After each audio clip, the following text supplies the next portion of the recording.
One thing I would comment, and this is what we've found in some of the programs we've run where we used mobile phones for data collection. We've used both laptops and mobile phones. In fact, we think the devices eventually will converge. Two-way communication is important.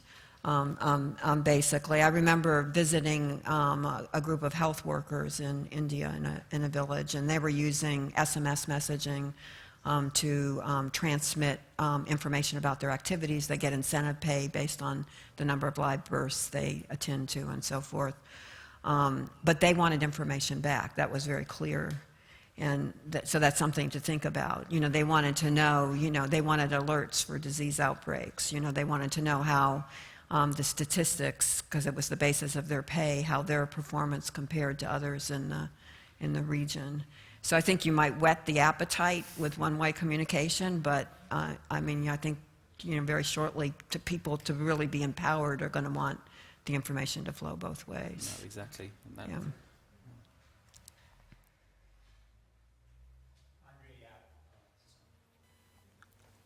Andre Yap, Ripple 100. It seems to me that the recurring theme I'm hearing, if I understand correctly, is put data and dead ends on the cloud and watch new ways sort of come up.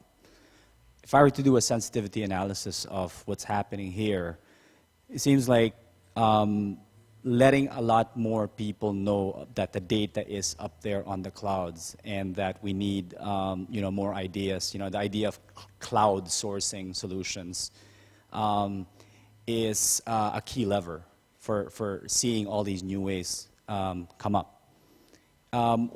You've talked a lot about how the data is being processed and gathered within the communities that you work in.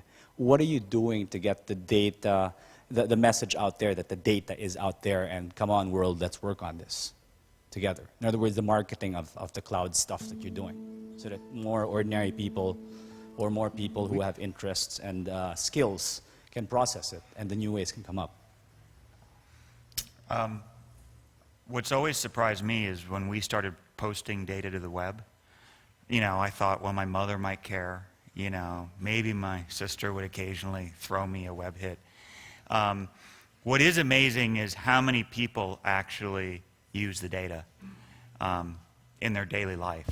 And so I think one thing that surprised me was, at least for what we were doing, we didn't actually need to advertise very much to get people engaged. And what we found is it provided a magnet where a lot of people started coming to us with innovations they wanted to do. So a new type of robot, a new type of satellite algorithm, a fisherman wanting a blow up of this area. There were some real entrepreneurial sailors who